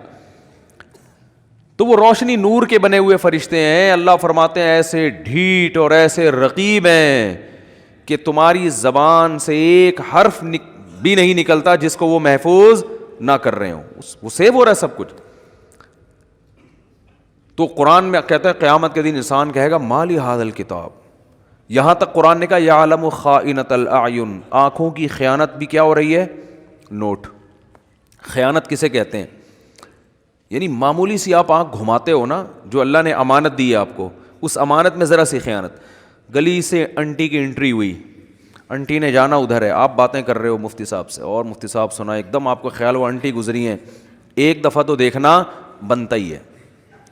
مفتی صاحب کہہ رہے ہیں بھائی شادی کرو, اپنی بیگم کو دیکھو, صبح شام دیکھو بیٹھ کے. نہیں جی. تو آپ نے کہا یار ہم کون سا کوئی معاذ اللہ زنا کرتے ہیں, ہم کون سا کوئی برائی کرتے ہیں, ہم تو بس ایک دفعہ دیکھنے میں کیا جا رہا ہے, ایسے باتوں میں گھما کے نا یوں کر کے ایک دفعہ گھما لیا. لوگ کرتے ہیں نا اس طریقے سے یار اپنا بھی ضمیر مطمئن رہتا ہے اس طرح سے دیکھنے میں نا, اپنے آپ کو بھی لوگ مطمئن کر رہے ہوتے ہیں کہ ہم کو برے تھوڑی, ہم تو وہ اصل میں اچانک ایک شور سا ہوا تھا, ہم نے کہا چلو دیکھ لیں. حالانکہ پتہ ہے ایسے بھی میں نیک لوگوں کو جانتا ہوں, نوجوانوں کو, ینگ ہیں بالکل, ان کو پتہ چل جائے نا گلی سے کسی انٹی کی انٹری ہو رہی ہے, اندازہ ہو جائے, بس ان کی گردن جھک جاتی ہے. آپ کسی کا باپ بھی ان کی گردن نہیں اٹھوا سکتے. ان کو ان کی بلا سے, بھائی وہ کہہ رہے ہیں اللہ نے اس کو ہمارے لیے بنایا ہی نہیں ہے. جب بنایا ہی نہیں ہے تو ایک چیز ہمارے لیے ہے ہی نہیں نا, تو جب ہے ہی نہیں تو آپ کیا کرنا ہے, اس کو دیکھ کے حسرت کے علاوہ کچھ بھی حاصل نہیں ہوگا. جو اللہ نے آپ کے لیے بنائی ہے وہ آپ کے گھر میں بیٹھی ہوئی ہے, تو جو نہیں بنائی ہے اس کو دیکھ رہے ہو آپ, تو یہ بد نظری ہے بھی, حماقت بھی ہے, یاد رکھو, اس لیے کہ اس میں دل کے جلنے کے علاوہ کچھ بھی حاصل نہیں ہوتا. اب مثال کے طور پر انٹی اگر بدصورت تھی, وہ آپ نے دیکھ لی, گناہ لازم آ گیا بلا وجہ کا, دیکھ کے ہی آپ بولو گے یار میں سمجھ رہا تھا دیکھنا چاہیے, تو غلط ہوگا. گناہ اللہ نے بولو لکھ لیا کہ جب تجھے پتا تھا انٹی ہے, تیرے دیکھنے کی چیز نہیں ہے, تیرے دیکھنے کی جو ہے تیرے گھر میں بیٹھی ہوئی ہے, بس اسی کو دیکھ جا کے, تو نظر کیوں نہیں جھکائی تم نے, گناہ لکھ لیا گیا. اور اگر دیکھ کے آپ کو اچھی لگی تو یہ تھوڑی کہ جو چیز آپ کو اچھی لگ رہی ہے آپ اس کے پیچھے پیچھے چلے جاؤ گھر تک, ملے گی تھوڑی, ایسے تھوڑی ملتی ہیں کس لوگوں کو انٹیاں, تو ملتی نہیں ہے, کچھ بھی نہیں ہوتا سوائے دل میں کیا پیدا ہوگی, ایک جلن, اور اپنی والی سے کے بارے میں ناشکری پیدا ہو جائے گی کہ یار یہ والی مل جاتی, وہ جو بیٹھی ہوئی ہے نا پھلترو کی طرح, جس کو مفتی صاحب نے کہا چپک گئی, واقعی پھلترو کی طرح ہی چپکی ہوئی ہے وہ, اس کو کسی طرح دائیں بائیں ہو جائے, وہ مر جائے اللہ کرے. اس طرح ہوتا ہے نا. ایک صاحب میرے پاس آئے, مجھے کہنے لگے, ابھی چند دن پہلے کی بات ہے, ناراض نہیں ہوں گے ان سے لے کے, آپ کو کیا پتا کن کی بات کر رہا ہوں, کہہ رہے ہیں وہ میرے ابا نے, میری والدہ کا انتقال ہو گیا تو انہوں نے دوسری شادی کی, پھر تو کہہ رہے ہیں ہم کو بھی خیال آیا کہ ہم نے بھی دوسری کی, تو ابا نے کہا ابے میری تو مر گئی تھی تو میں نے کی ہے, تو کیوں کر رہا ہے, تو کہتے ہیں میں نے کہا ابا میرا تو قصور نہیں ہے نا, وہ مر ہی نہیں رہی. مجھے اس طرح سنا رہے, ابا وہ آپ میرا تو قصور نہیں ہے نا. خیر یہ الفاظ ان کے غلط تھے, میں اپریشیٹ نہیں کرتا ان کو. بیگم کو یہ کہنا کہ مر کیوں نہیں رہی, یہ نہیں سوچنا چاہیے. لیکن ایک نارملی میں ایک بات کر رہا ہوں کہ جب آپ رنگ برنگی دنیا میں 10 قسم کی چیزیں دیکھو گے تو اپنی والی کے بارے میں احساس کمتری کا شکار ہوگے, اس سے محبت میں کمی آئے گی, محبت میں کمی آئے گی تو آپ کو خود ہی گھر کا سکون آپ کا برباد ہوگا. حکیم اختر صاحب رحمہ اللہ تعالیٰ بڑی پیاری بات فرمایا کرتے تھے کہ جو نظر کی حفاظت کرتا ہے اس کو پتا ہے بھائی لے دے کے میرے پاس تو میری بیوی کے علاوہ کوئی آپشن نہیں ہے, تو اس کی پھر وہ قدر کرتا ہے, اس کے دل میں اس کے لیے محبت کے جذبات پیدا ہوتے ہیں, محبت کرتا ہے پھر وہ اس سے. میں اکثر واقعہ سناتا ہوں نا ایک گاؤں کے سفر کا. ہم ایک کوئٹہ کے چمن کے قریب ایک گاؤں ہے, وہاں ہم سفر کر کے آ رہے تھے. میں پہلے ہم لوگ دورے کرنے جاتے تھے نا, 2 مہینے کے دورے ہوتے تھے, عربی گرامر کے, اس طرح کے ابھی بھی ہوتے ہیں. تو میری عمر میرا خیال 22-23 سال ہوگی اس وقت. تو ہم دورہ کرنے گیا ہوا تھا, ہمارے ایک استاذ بھی تھے, کلاس فیلو تھے, استاذ تو نہیں تھے, تو وہ بھی ہمارے ساتھ 2 مہینے. جب سفر سے ہم واپس آ رہے ہیں نا, ان کے پاس تھی یہ ریوو یا ریوو تو نہیں ہوا کرتی تھی, ویگو ٹائپ کی بڑی گاڑی تھی. ہم بیٹھے ہیں, وہ اسپیڈ سے بھاگے چلائے جا رہے ہیں. لڑکوں نے کہا کیا ہو گیا بھائی, ان کو ذرا تمیز سے چلا لو یار, اتنی اسپیڈ سے وہ بندہ گھر جا رہا ہے نا, کہ ہم نے کہا یہ ہمیں کہیں اور نہ پہنچا دے. پتہ چلا انکوائری کہ بھائی یہ شادی شدہ آدمی ہے, ان کو بیگم بہت زیادہ یاد آ رہی ہے. تو اب ان کی اسپیڈ کیا ہو گئی ہے, ڈبل. کہ یار میں کیوں, نظر کی حفاظت. جب انسان نظر کی حفاظت کرتا ہے اور حرام نہیں دیکھتا تو اس کو اپنی بیگم پھر بہت زیادہ یاد آتی ہے, سمجھ رہے ہو نا. اور آج 2 سال, سب کی بات نہیں کر رہا بھائی, آپ کسی سے بدگمان نہ ہو, 2 سال کے بعد بھی گھر مرجھائے آ رہے ہوتے ہیں. جا رہے ہیں, اب کیا کریں, جانا تو ہے نا. نادرہ میں تو وہی ڈالی ہوئی ہے نا, وہی والی بیوی ڈالی ہوئی ہے نادرہ, رجسٹریشن تو اسی کی ہوئی ہوئی ہے, قانوناً تو وہی ہے. جا رہے ہیں, اسپیڈ سلو ہوتی چلی جاتی. گھر کے باہر آئے گا, بیل تھوڑی دیر سوچنے کے بعد بجائے گا, بجاؤ نا, کیونکہ اندر سے وہی نکلے گی. آپ نے دفتروں میں اتنی دیکھ لی ہیں حسینائیں لیلائیں, اتنی عورتوں سے گپ شپ, فون پہ بات, اور کیا کچھ رنگینیاں دنیا میں دیکھ لیا آپ نے. اب تو باہر جانے کی بھی ضرورت نہیں ہے نا, یہیں دفتروں میں رنگینیاں گورنمنٹ نے انتظام کیا ہوا ہے, بالکل کو ایجوکیشن سسٹم ہے, اور ٹیچر اتنی فیمیل لڑکیوں کو پڑھا رہے ہیں. جب وہ جوان کنواری لڑکیوں کو ٹیچر دیکھے گا, میل ٹیچر یونیورسٹیوں میں, تو اس کو اپنی 40 سالہ اچھی لگے گی؟ بتاؤ نا. وہ تو صبح شام اب 20 لڑکیاں بیٹھی ہوئی ہیں, 20 میں کوئی تو ایسی ہوگی نا جو ایک بہت زیادہ اس کے من کو بھا جائے, صحیح ہے نا, بہت زیادہ بھا جائے, کوئی تو ہوگی نا. وہی ایک اس کے دل میں فاسد برے خیالات لانے کے لیے اور بیوی کی محبت نکالنے کے لیے وہ ایک بھی کافی. میں شریف آدمیوں کی بات کر رہا ہوں جو صرف یعنی کوئی دوستیاں نہیں لگاتے, اور اگر ان میں دوستیاں لگانے والے بھی ہو گئے, جو کہ زیادہ تر لوگ پھر تعلقات بھی رکھتے ہیں, دوستیاں لگانے والے بھی ہو گئے, پھر تو گھر کا بیڑا غرق ہو رہا ہے. یونیورسٹیوں میں گرل فرینڈ بوائے فرینڈ کا سسٹم آپ دیکھو, دوستیاں بھی لگا رہے ہیں, باتیں بھی کر رہے ہیں, وہ بھی ہنس کے باتیں, یہاں سے بھی ہنس کے باتیں. بیگم تھوڑی 24 گھنٹے اس طرح سے ہنس کے بات کرے گی بھائی, وہ اب تو ایک ریئل لائف میں آپ داخل ہو چکے ہیں نا. ریئل لائف تو ایسی تھوڑی ہوتی ہے ہر وقت یوں بیٹھ کے مسکرا کے تھک گئے یار, اب بیگم ادھر جا کے سو مجھے یہاں تو نہیں, تو ٹھیک ہے نا, ہر وقت تھوڑی ہوتی ہے. تو ریئل لائف میں نہیں ہوتا. لیکن وہ گرل فرینڈ ہے, اس کو آپ بیلنس ڈال کے دے رہے ہو, وہ آپ کی شاگرد ہے, آپ پروفیسر ہو, وہ آپ کی پرسنالٹی سے متاثر ہے, آپ اس کے حسن و جمال سے متاثر. تو ان چیزوں نے ہمارے گھروں کا سکون برباد. اور ان چیزوں پہ جب میں بات کرتا ہوں سب سے زیادہ مخالفت خواتین کرتی ہیں, حالانکہ آپ کے حقوق کی بات کر رہے ہیں. خواتین کہتی ہیں یہ مولوی لوگ چاہتے ہیں عورتوں کو پردوں میں جھونپڑیوں میں بند کر دیا جائے, ان پہ اتنے بڑے بڑے لفافے ڈال دیا جائیں, ان کے اوپر رضائیاں کمبل ڈال کے ان کو چھپا دیا جائے, تو ہم تو آزاد ہیں. تو ٹھیک ہے آپ آزاد ہو جاؤ, لیکن جب آپ کی شادی ہوگی نا تو پھر میاں بھی آزاد ہوگا. پھر میاں بھی کیا ہوگا؟ آزاد. پھر وہ آنکھ مٹکے کرے تو ٹینشن نہ لیا کرو, پھر بولو کہ بھائی ٹھیک ہے آنکھ مٹکا کرنا اس کا بھی رائٹ ہے, کیونکہ اتنی لڑکیاں جب وہ نیم برہنہ ہو کے آتی ہیں تو اس لیے تو آ کے آتی ہیں, مرد دیکھیں ان کو, جب وہ آ رہی ہیں تو وہ تو دیکھ اس لیے تو آ رہی ہیں. اسلام نے کہا تھا بھائی اپنے آپ کو ڈھانپو, کور کرو اپنے آپ کو, کیونکہ اسلام چاہتا ہے کہ عورت کو اللہ نے مرد کے لیے بنایا, تو جس عورت کو بنایا ہے نا مرد اسی تک رہے محدود, دائیں بائیں جانے کی کوشش بولو نا نہیں کرے. تو میں نے وہ جو ہمارے دوست پٹھان تھے ایسی اسپیڈ سے وہ گاڑی چلا رہے تھے, تو اس وقت ہمیں اندازہ ہوا, ہم نے کہا دیکھو یار, ہم تو کنوارے تھے, چھڑے چھاٹ تھے اس وقت, تو ہمیں اندازہ ہوا دیکھو شادی شدہ, ہم تو اس وقت ہمیں کیا دنیا کا پتا تھا, ہم نے کہا دیکھو یار شادی شدہ آدمی اپنی بیوی سے کتنی محبت کرتا ہے, ان کی اسپیڈ دیکھو آپ. اچھا ہم تو گھر جا رہے تھے اپنے, ہم بھی جا رہے تھے, تو ہماری تو چونکہ شادی نہیں ہوئی تھی, ہماری اسپیڈ نارمل تھی, ٹھیک ہے, ہم نارمل اسپیڈ سے جا رہے تھے, اور اگر نہیں بھی جاتے تو بھی کوئی ٹینشن نہیں تھی. ہم کہتے چلو 2 مہینے کا ایک اور دورہ کرا لو یار, 2 مہینے ہو گئے, ایک اور 2 مہینے کا رک جاتے ہم.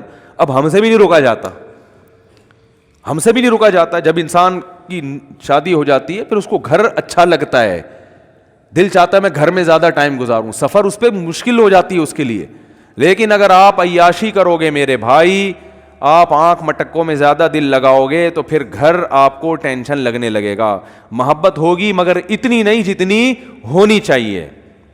تو اس میں خواتین ہی کا فائدہ ہے کہ مرد کو نظر جھکانے کا اور عورت کو اپنے آپ کو چھپانے کا حکم دیا. عورت کو حکم ہے اپنے آپ کو چھپائے, مرد کو حکم ہے اپنی نظروں کو جھکائے.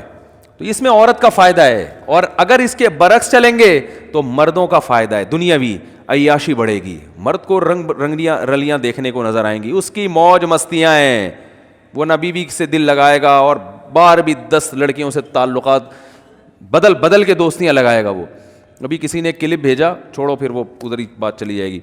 تو اللہ نے کیا فرمایا, یعلم خائنۃ الاعین, آنکھوں کی خیانت کو بھی وہ جانتا ہے, نوٹ کر رہا ہے. تو آپ نے ذرا سا نظر ہٹائے نا انٹی کو دیکھنے کے لیے, تو بس اللہ نے کیا کر لیا, فرشتوں کا اس کو نوٹ کر لو, یہ لکھو, یہ اس کا حساب بولو دینا پڑے گا کہ یہ آنکھیں اللہ نے دی تھیں, ان کو غلط استعمال کیوں کیا. ہاں اگر توبہ کر لیا آپ نے, اس لیے کہہ رہا ہوں کتنے لوگ پتہ نہیں کتنی انٹیاں دیکھ کے آئے ہوئے ہوں گے, اللہ معاف فرمائے, صحیح ہے نا. اب آپ کو یار وہ تو لکھ لیا, تو توبہ کا دروازہ بھی کھلا ہوا ہے.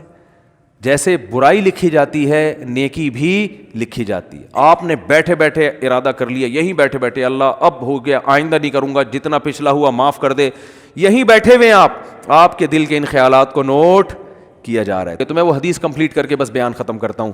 تو رسول اللہ صلی اللہ علیہ وسلم نے ارشاد فرمایا کہ جب قیامت کے دن جنتی جنت میں اور اہل جہنم جہنم میں چلے جائیں گے, اس سے پہلے تو نفسا نفسی کا عالم ہوگا نا, بس میں کسی طرح چلا جاؤں. جب چلے گئے نا جنت میں تو اب سکون مل گیا, دائیں ہاتھ میں اعمال نامہ سرٹیفکیٹ آ گیا, تو فوراً اپنے رشتے داروں کی طرف بھاگے گا جن کو تھوڑی دیر پہلے کہہ رہا تھا میرے قریب مت آؤ. تو اللہ فرماتے ہیں جیسے ہی اعمال نامہ دائیں ہاتھ میں آئے گا, ہا امقرؤ کتابیا, ارے ابا کہاں ہیں, اماں کہاں ہیں, بیوی کہاں ہیں, بچے کہاں ہیں, میرا اعمال نامہ پڑھو, میرا اعمال نامہ دیکھو. دکھائے گا سب کو لا لا کے, انی ظننت انی ملاق حسابیا, مجھے یقین تھا کہ ایک دن میرا اعمال نامہ مجھے ملنے والا ہے, اسی یقین کی بیس پر تو میں عمل کرتا تھا, آج دیکھو اللہ نے میرا اعمال مجھے دکھا دیے. فہو فی عیشۃ راضیہ, اللہ فرماتے ہیں ایسی زندگی میں ہوگا کہ زندگی اس سے خوش ہوگی. یہ بھی قرآن کی عجیب بلاغت ہے. بھائی ہونا تو یہ چاہیے ایسی زندگی ہم اس کو دیں گے کہ یہ اپنی زندگی سے خوش ہوگا, لیکن قرآن کہہ رہے یہ نہیں, ایسی زندگی ہم اس کو دیں گے کہ زندگی اس سے خوش ہوگی. یہ بلاغت ہے, مبالغہ ہے. جیسے کہتے ہیں نا فلاں کی تو زندگی اس پہ مہربان ہو گئی ہے, لوگ کہتے ہیں نا یار فلاں کی تو تقدیر اس پہ عاشق ہو گئی ہے, جو سوچتا ہے زندگی اس کو وہ دے دیتی ہے. تو اللہ فرماتے ہیں ایسی زندگی کہ یہ تو چھوڑ دے کہ وہ زندگی سے خوش ہوگا, نہیں ہوگا, زندگی اس پہ مہربان ہوگی, ایسی پیاری زندگی ملے گی. تو جب یہ ہو جائے گا وہ جنت میں چلے جائیں گے, تو جنت میں شروع میں تو اپنا ہی حساب کتاب حوریں اور یہ انار کے باغات اور یہ سیب کے باغات اور یہ نہریں اور یہ انہی میں, تھوڑے دن کے بعد اس کو خیال آئے گا یار وہ ہمارے ساتھ انڈا موڑے پہ چائے پیا کرتا تھا ایک بندہ, وسیم نام تھا اس کا, آج کل مارکیٹ میں شارٹ ہے, وہ کہاں گئے. پھر آہستہ آہستہ نا اپنے ریلیٹو یاد آئیں گے, فل ان دا بلینکس تو کر دیا کرو. وہاں جا کے بھی جنت میں بول رہے ہوں گے کیا بول رہا تھا ہم نے آگے, ٹھیک ہے. تو وہاں پھر آہستہ آہستہ بندہ بولے گا سب سے پہلے بیگم کہاں ہے بھائی, اگر مرد جنت میں گیا بیگم جہنم میں, تو وہاں گئے یار ہو سکتا ہے بولے یار چلو, ٹھیک ہے, یہ بھی ممکن ہے. وہ کھمبا بچانے والا نہ ہو جائے نا, یہ کیفیت نہ ہو. تو وہ جائے گا بولے گا بھائی بیگم کہاں ہیں, بچے کہاں ہیں, باپ کہاں ہیں, بھائی کہاں ہیں, رشتہ دار کہاں ہیں, فلاں آدمی کہاں ہے, فلاں کہاں ہے. تو آہستہ آہستہ جتنا قریبی رشتہ ہوگا نا, جس سے جتنا تعلق ہوگا وہ یاد آنا شروع ہوں گے, اور وہ ادھر سزا کھا رہے ہوں گے جہنم میں. تو نبی صلی اللہ علیہ وسلم نے فرمایا یہ جنتی اللہ سے اپنے رشتہ داروں کے اور ریلیٹیوز کے بارے میں لڑیں گے. ظاہر ہے اللہ سے تو لڑنا بھی حرام ہے, اور اللہ سے لڑنا کسی کے بس میں نہیں ہے. یہ بلاغت ہے. کیا مطلب, اتنی اللہ سے دعا مانگیں گے, اتنا پیچھے پڑیں گے جیسے کوئی لڑ رہا ہوتا ہے. جیسے قرآن میں آتا ہے یجادلون فی قوم لوط, ابراہیم علیہ السلام کو جب پتہ چلا کہ لوط علیہ السلام کی قوم تباہ ہونے والی ہے, فرشتے جا رہے ہیں, تو اللہ کہتے ہیں ابراہیم ہم سے جھگڑا کرنے لگے کہ بھائی قوم لوط کو ہلاک مت کرو, کیونکہ ابراہیم نرم دل تھے, تو جھگڑا کرنے لگے. اللہ سے جھگڑنا تو کفر ہے نا. تو یہ قرآن کے بلاغت ہوتی ہے, یعنی ایسی دعائیں مانگنے لگے جیسے ہم سے لڑ رہے ہوں. جیسے کوئی فقیر چپک جائے نا آپ کے ساتھ, او بھائی 5 روپے دے دے, 5 روپے دے دے, آپ کہیں لڑ کیوں رہا ہے یار, کہتے ہیں نا لڑ کیوں رہا ہے, اور جان چھڑانے کے لیے بعض دفعہ اس کو پیسے دے دیے جاتے ہیں, پتہ ہے مستحق نہیں ہے, لیکن یار جیسے چپکی گیا ہے پھلترو کی طرح پھلترو لفظ یاد رکھو, صحیح ہے نا, ٹھیک ہے. تو اللہ نے یہ قرآن کے الفاظ ہیں نا, ایسے الفاظ, قرآن بلاغت ہے یہ. تو حدیث میں آتا ہے کہ اللہ سے جھگڑا کرنا شروع کر دیں گے, یعنی اتنا زیادہ مانگیں گے گویا کہ جھگڑ. یاد آئیں گے یار ہمارا دوست تھا وہ جہنم میں, آگ میں, تو اللہ تعالیٰ ان کے لیے, ہاں وہ جو اصل میں حدیث سنا رہا تھا نا, تو اتنی لمبی تمہید ہو گئی, وہ کہیں گے اللہ سے جا کے اے اللہ بہت سے ایسے ہمارے دوست احباب رشتہ دار تھے, یصلون معنا ویصومون معنا, جو ہمارے ساتھ نمازیں پڑھا کرتے تھے, رمضان کے روزے رکھا کرتے تھے, مگر آج وہ ہمیں جنت میں نظر نہیں آ رہے. اس سے کیا پتہ چلتا ہے, وہ بھی یہ بتائیں گے کہ وہ مسلم تھے, کیونکہ یہ کافر کے بارے میں تھوڑی خیال آئے گا ان کو. ہائے ہائے کیسے سمجھائیں یار, یہ کافروں کے بہت, کافر کا تو پتہ ہے کہ دنیا میں اللہ نے مغفرت پہ پابندی لگائی ہوئی ہے, تو آخرت میں کہاں سے ہوگی. کافر کا تو دیکھ رہے ہیں اللہ ابراہیم علیہ السلام اپنے باپ کو نہیں بخشوا سکیں گے, تو ہم کون سا ابراہیم علیہ السلام سے آگے نکل گئے کیا. تو یہ اپنے مسلم ریلیٹیوز کے بارے میں, تو ان کا اسلام ثابت کرنے کے لیے اللہ کے سامنے حوالہ کیا دیں گے, اے اللہ وہ نماز بھی پابندی سے پڑھا کرتے تھے, رمضان کے روزے بھی رکھتے تھے, مسلم ہیں, لیکن آج ہمیں نظر نہیں آ رہے, گناہ اور گناہ تھے, زنا تھے, چوری تھی, کچھ بھی تھا. اس سے اندازہ لگاؤ وہاں بھی ان کو اپنے ریلیٹیوز کا مسلمان ہونا ثابت کرنے کے لیے شناختی کارڈ نہیں دکھائیں گے وہ کہ اللہ یہ دیکھو نادرس میں لکھا ہوا تھا انہوں نے اسلام. وہاں بھی اللہ ثبوت مانگے گا, اسلام کا ثبوت کیا تمہارے پاس, تو ثبوت پیش کریں گے. اللہ تو جانتا ہے, تو اعمال نامہ نکال کے دیکھ لے, نمازوں میں ہمارے ساتھ کھڑے ہوتے تھے, رمضان کے روزوں میں ہمارے ساتھ ہوتے تھے, روزے نہیں چھوڑتے تھے رمضان کے, اور نہ نماز چھوڑتے تھے, کیونکہ اسلام کا رکن ہے نا یہ.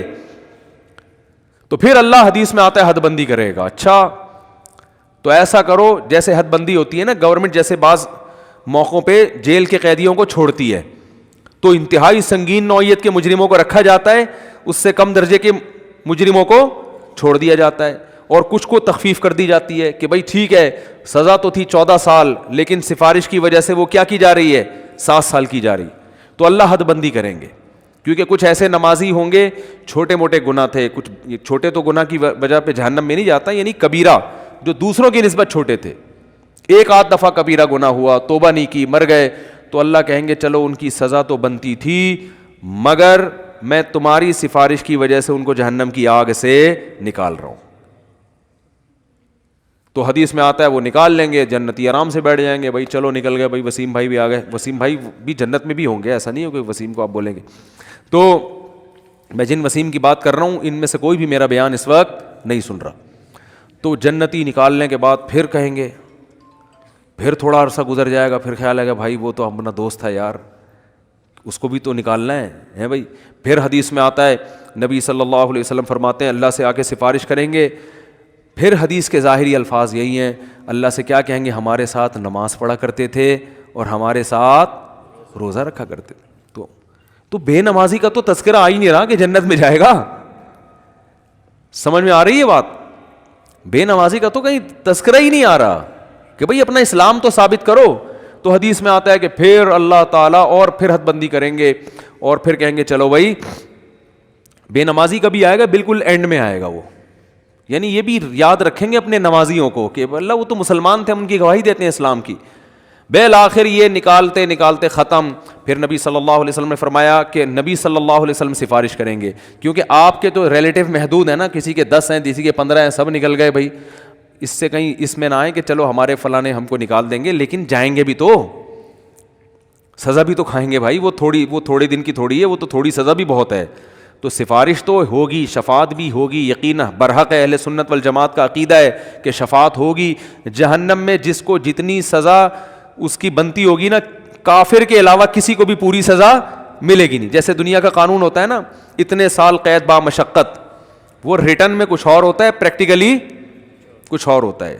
تو ریٹرن میں تو اللہ کے ہاں لکھا ہوا ہے کہ زانی اتنے سال جہنم میں جلے گا, قاتل اتنے سال جہنم میں جلے گا, فلاں اتنے سال, لیکن یہ ریٹرن میں اصل سزا وہی ہے. لیکن پریکٹیکلی کیا ہوگا کہ سفارشوں کی بیس پہ سزائیں کم ہوتی چلی جائیں گی. بھئی اس کے اتنے سال تھے اتنے کم ہو گئے, اتنے سال تھے اتنے کم ہو گئے. تو نبی صلی اللہ علیہ وسلم نے فرمایا, یہ بھی حدیث میں کمپلیٹ کر دیتا ہوں, اگرچہ یہ موضوع کا حصہ جتنا تھا وہ میں نے بیان کر دیا, لیکن بڑی دلچسپ حدیث ہے. آپ صلی اللہ علیہ وسلم نے فرمایا پھر نبی کا رشتہ امتیوں سے کس کا ہے, امتی ہونے کا. آپ صلی اللہ علیہ وسلم پھر اپنی امت کو نکالیں گے, وہ بھی اللہ حد بندی کرے گا کہ اتنے اس لیول کے لوگوں کو جن کے گناہ اس نوعیت کے تھے ان کو آپ کی سفارش سے نکالا جائے گا. یہاں تک کہ آپ صلی اللہ علیہ وسلم نے فرمایا کہ میں بھی سفارش ختم کر دوں گا, جتنے لوگوں کو نکالنا تھا. تو اللہ کہے گا کہ کوئی ہے مزید سفارش کرنے والا؟ آواز آئے گی بھئی اب کوئی بھی نہیں ہے. اللہ کیا پیارے الفاظ ہیں یار حدیث کے. اللہ فرمائیں گے هل يبقى الا الرحمن, جو رحمان ہے سب سے زیادہ رحم کرنے والا وہ تو ابھی باقی ہے. یعنی تمہیں اگر ترس آ رہا ہے, کوئی تمہارا ماموں ہے, کوئی تمہارا چاچا ہے, کوئی تمہارا باپ ہے, تم ان رشتوں کی بیس پر, اور نبی ترس کھا رہے ہیں کہ میری امت ہے, تو اللہ فرمائیں گے میں تو رحمان ہوں اور یہ میری مخلوق ہے. میں تو رحمان ہوں نا, تو رحمان کیسے چھوڑ دے گا؟ وہ اپنی مرضی سے نہیں نکالے گا. تو نبی صلی اللہ علیہ وسلم نے فرمایا کہ اللہ تعالیٰ اعلان کریں گے کہ جس نے آدم سے لے کے آخری انسان جو قیامت تک آئے گا نا, کوئی بھی ایسا انسان جس نے کبھی کوئی نیکی نہ کی ہو, کچھ بھی اس کے اعمال میں خیر, صرف میری توحید پر ایمان رکھتا تھا, وہ صرف میری مانتا تھا میرا کوئی خدا ہے اور کیا ہے, اکیلا, بس اتنا اقرار کیا اس زبان سے, صرف دل میں مانتا تو فرعون بھی تھا, فرعون بھی مانتا تھا کہ ایک خدا ہے. زبان سے اقرار کیا اور پوری زندگی میں ایک دفعہ. من کان فی قلبہ مثقال حبۃ من خردل من ایمان, ایمان کا ایک معمولی سا رائے کی دانے کے برابر ذرہ بھی ہو اور اس ذرے کی وجہ سے کبھی زندگی میں خیر نہ کی ہو, ساری زندگی اس کی بدعمالیوں سے بھری ہوئی ہے لیکن ایک نیکی ہے, تو اس کو بھی نکال کے لے آؤ. تو حدیث میں آتا ہے اتنے خلقت نکلے گی نا, بڑے بڑے دنیا میں بدماش پیدا ہوئے ہیں بھائی, ساری زندگی قتل و غارت میں گزری, ساری زندگی برائیوں میں گزری. ہاں, اور یہ بھی آتا ہے حدیث میں کہ یہ اللہ اس وقت کریں گے یہ کام, ایک تو اللہ کہیں گے حل یبقى الا الرحمن, کہ رحمان باقی ہے. دوسرا اس وقت کہ جو کافر ہے نا وہ اہل ایمان کو تانا دے گا کہ یار ہم بھی برے تھے تم بھی برے, صحیح ہے نا, ہم غیر مسلم تھے اور تم اپنے آپ کو کیا کہتے تھے, تم ایک خدا کو مانتے تھے, تو تمہارے ایمان نے تمہیں کوئی فائدہ نہیں پہنچایا. ہمیں تم دنیا میں کہتے تھے اسلام قبول کرو, ایمان لے کر آؤ, تو بھائی انجام تو تمہارا بھی وہی ہے جو ہمارا ہے. تو قرآن کے حدیث میں آتا ہے اللہ تعالیٰ اس وقت جس کے دل میں بھی رائی کے دانے کے برابر بھی ایمان ہوگا نا, اللہ کہے گا میں اپنے ماننے والوں کو نہ ماننے والوں کے ساتھ نہیں رکھ سکتا. یہ غیرت کا مسئلہ ہے. تبھی لوگ کہتے ہیں نا غیر مسلم اتنے نیک اچھے اچھے اعمال کر رہے ہوتے ہیں وہ جہنم میں کیوں جائیں گے. او بھائی غیرت کا مسئلہ ہوتا ہے. آپ کی فرض کرو 2 بیویاں ہیں, ایک بہت خدمت گزار ہے لیکن وہ کہتی ہے کہ بھائی میں آپ کی بیوی بھی ہوں اور وہ جو فلاں جو ہے نا سبکتگین, ایسا نام نہ لو کہ وسیم ستار کو غصہ آ جائے نا, کوئی بہت مشکل سا نام کوئی بتاؤ, سبکتگین بھی نام ہوتا ہے نا کیونکہ یہ غیرت والا مثال ہے. سبکتگین نہیں بھائی, کچھ بھی بتا لو یار ہیں. ابے کوئی ایسا مشکل سا نام بتاؤ دنیا میں کسی کا ہوتا ہی نہیں ہے. ABCD صحیح ہے نا. وہ آپ کی 2 بیویاں تھیں, ایک اکڑ والی مانتی نہیں ہے بات کو, چائے کا بولو نہیں پکا کے لائے گی, آپ بولو بھائی کھانا پکاؤ نہیں پکائے گی, ہر وقت بس زبانی بد کلامی. لیکن جب اس سے پوچھا آپ کے میاں کون ہیں, بھائی یہ میرے میاں ہیں بس. ٹھیک ہے میں نہیں مانتی, ان کی ایک نہیں مانتی, لیکن ہے یہ میرے میاں, مجھے ماننا چاہیے ان کی, مجھے ان کا احترام کرنا چاہیے, لیکن مجھ سے ہوتا نہیں ہے, کچھ اوپر سے فالٹ چلا رہا ہے, ہمارے خاندانی مسئلہ یہ آپس کی بات ہے ہماری. لیکن ہے بھائی میرا میاں, اس کے علاوہ میں کسی اور سے محبت نہیں کر سکتی. میاں والی جو محبت ہے وہ اسی سے ہوگی. دوسری بڑی فرما بردار ہے, او بھائی جب چائے کا بولا بٹن دباؤ چائے آ رہی ہے, ایئر ہوسٹس والے اخلاق رکھے ہوئے, اس نے ٹریننگ وہاں سے لی ہوئی ہے, اس کی والدہ نہیں سکھائے اس کو یہ آداب تمیز. لیکن وہ آفس میں بھی آپ کے کسی دوست سے بھی اس کے سلام دعا بہت اچھی ہنس ہنس کے بات کرتی ہے. آپ جب کہتے ہیں بیگم مجھے بڑی غیرت آتی ہے, تو کہتے ہیں کیا ہو گیا, براڈ مائنڈڈ بنو, اگر تم سے میں محبت کر سکتی ہوں تو میرا پرانا بوائے فرینڈ ہے وہ, مجھے اس سے بھی وہی عشق ہے جو تم سے, بلکہ اسے تھوڑا زیادہ ہے, اتفاق سے شادی تم سے ہو گئی میری, چاہتی تو میں تھی وہاں ہو لیکن اب ہو گئی ہے, مجبوری میں گزارا کر رہی ہوں, نادرا میں سرٹیفکیٹ بن گیا, اب پھر دوبارہ سے 4-5 ہزار روپے کا خرچہ آئے گا, وہیں رہنے دو, کاغذ میں رہنے دو, لیکن ویسے مجھے محبت اس سے ہے. رکھو گے غیرت اگر ہوگی تو ہے.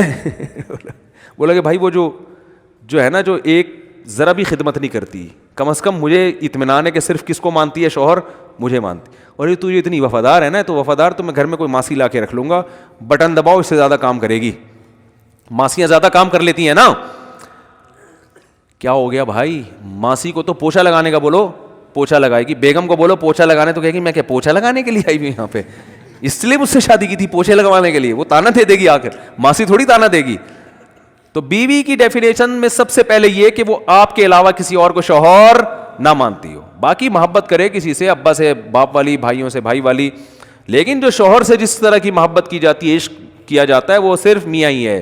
تو جیسے میرے بھائی مرد اس معاملے میں شرکت برداشت نہیں کرتا اگر غیرت ہوگی, تو اللہ بھی کہتا ہے بھائی تم کتنے بڑے سائنسدان ہو, تم کتنے بڑے فنٹر ہو, تم نے ساری انسانیت کی خدمت کر کر کے ان کے پیٹ بھرے, اگر میرے ساتھ کسی اور کو بھی خدا مانتے ہو تو ان نیکیوں کا بدلہ پھر اسی سے جا کے لو. میں تو آج جو میرے اپنے تھے ان کو اپنے غیروں سے ممتاز اور جدا کروں گا, چاہے غیر کتنے بظاہر اچھے ہوں اور میرے اپنے کتنے نالائق کیوں نہ ہوں. اس لیے ایمان اور توحید سے بڑی کوئی نعمت نہیں ہے. مسلمان کتنا ہی گناہگار ہو, اس کائنات کو جو چلانے والا, بنانے والا, جنت جہنم پیدا کرنے والا, اس کو مانتا ہے کہ اللہ ہوں میں تیرا, بے شک نالائق ہوں, بے شک نافرمان ہوں. تبھی یاد رکھو اپنے ایمان پہ سمجھوتا نہ کرو. جو لوگ یورپ جاتے ہیں, امریکہ جاتے ہیں, میں ان سے خاص طور پہ کہتا ہوں یار تم اگر یاشی میں لگ بھی رہے ہو, خدا کے بندو اپنے آپ کو مسلم تو کہا کرو کم از کم, برائی کو برائی تو سمجھو, اللہ توبہ کی توفیق دے دے, میں غلط کر رہا ہوں, یہ اعتراف تو کرو اللہ کے سامنے. جیسے ایک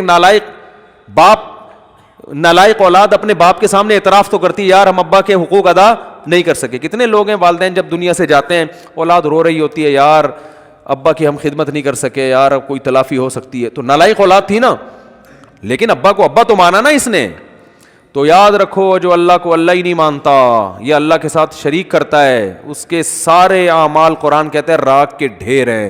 جیسے پھونک لگاؤ سارے اعمال اڑ گئے, پورا پہاڑ اڑ جائے گا نا, پھونک دیکھنے میں بہت ہے, اللہ فرماتے ہیں ایسا ہی ہوگا. تو نبی صلی اللہ علیہ وسلم نے فرمایا سب سے جو رائی کے دانے کے برابر بھی توحید کا قائل تھا نا, اس کو بھی اللہ نکال لے گا.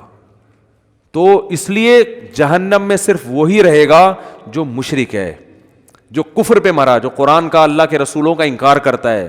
اس کے علاوہ جو بھی ایمان کی حالت میں جائے گا بالآخر ایک نہ ایک دن وہ نکلے گا.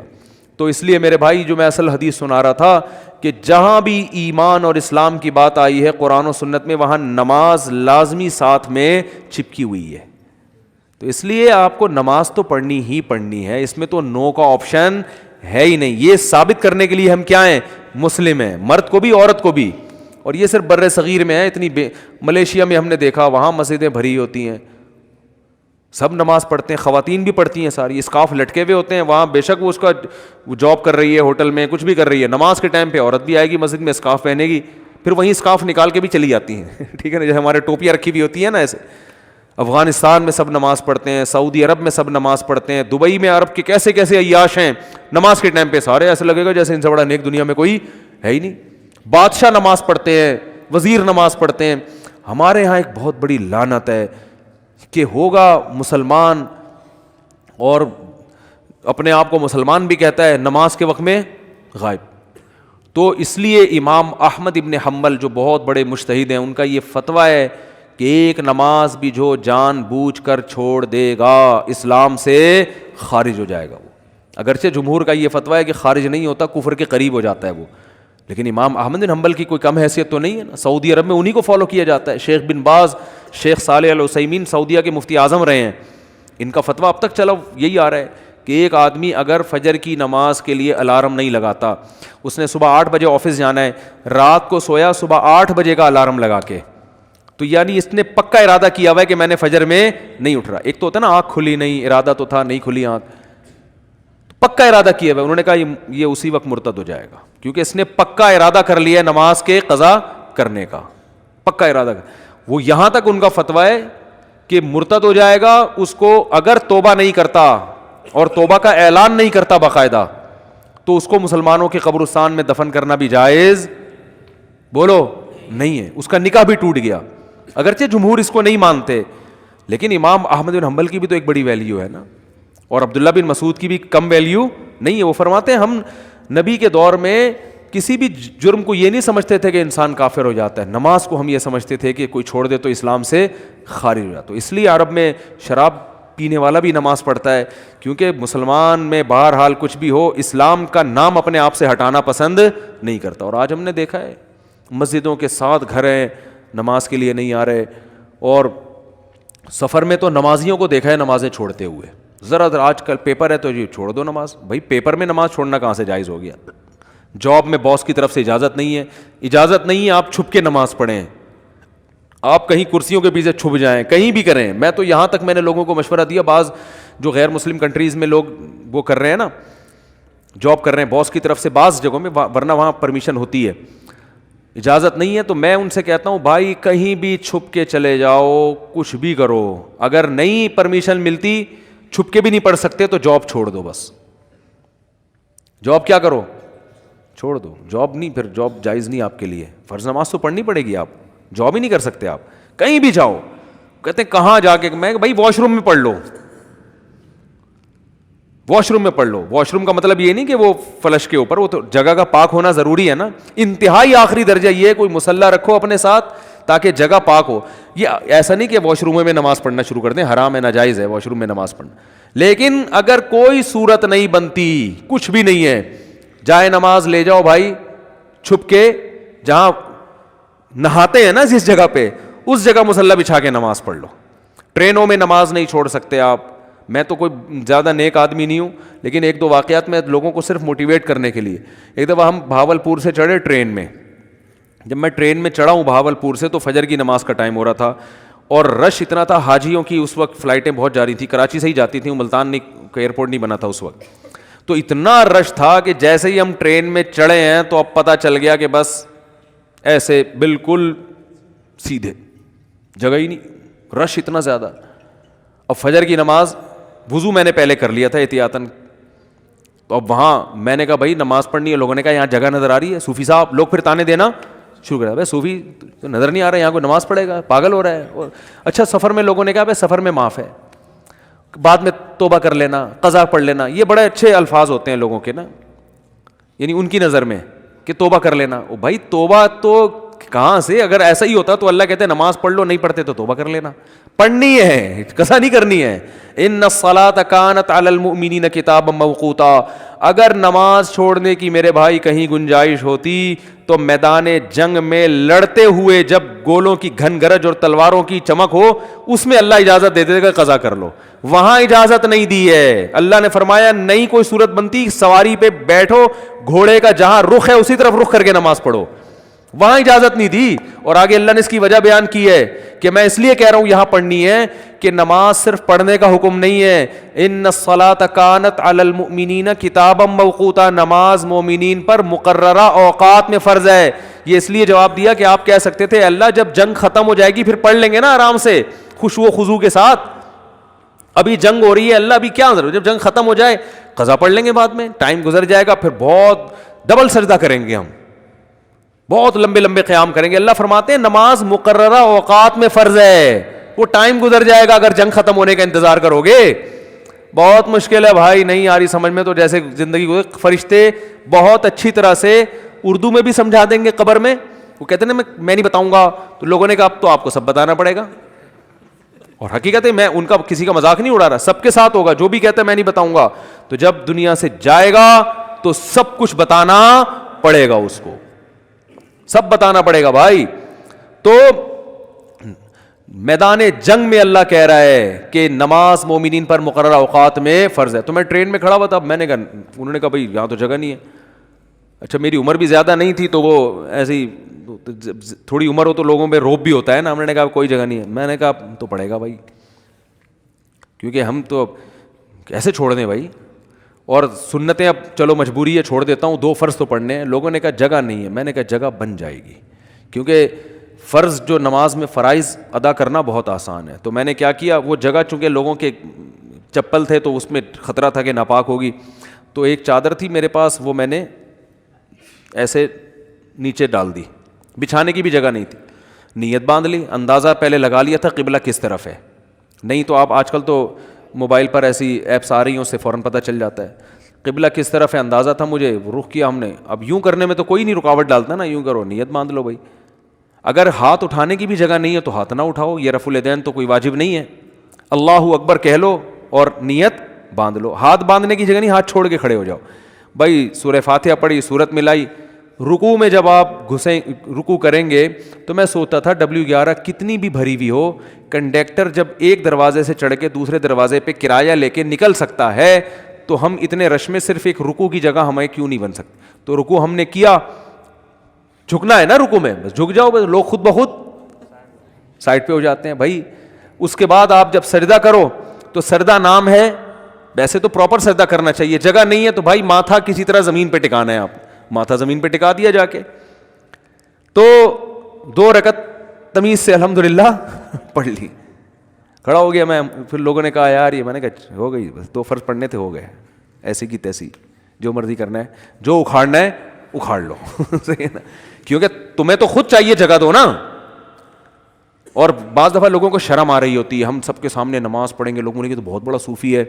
تو یاد رکھو شرم ان کمبختوں کو آنی چاہیے جو نہیں پڑھ رہے, ان کمبختوں کو آنی چاہیے. بھائی تم بھی تو ایمان کے دعوے دار ہو. اگر تم یہ کہتے ہو کہ ہم اسلام کو نہیں مانتے تو پھر پورا اسلام سے رشتہ ختم کرو. پھر آپ وصیت میں لکھو کہ مجھے عیسائیوں کے قبرستان میں دفن کرنا ہے, مجھے ہندوؤں کے میری چتا کو آگ لگائی جائے. ٹھیک ہے نا, یہ لکھ کے جاؤ. جو نماز نہیں پڑھتا نا لکھے کہ بھائی میں چونکہ نماز نہیں پڑھتا اور میں مانتا ہوں یہ ٹائم ویسٹنگ ہے اور یہ کیا مولویوں نے نماز رکھا ہوا ہے, تو لکھو کہ میری چتا کو, ایک ہندو ابھی مسلمان ہوا ہے, تو میں نے, وہ مجھے کہہ رہے تھے کہ میں لائیو سب کے سامنے کلمہ پڑھوں گا نا, تو میں نے کہا چلو ہمارے بیان میں آپ کو لائیو ہم لے لیں گے.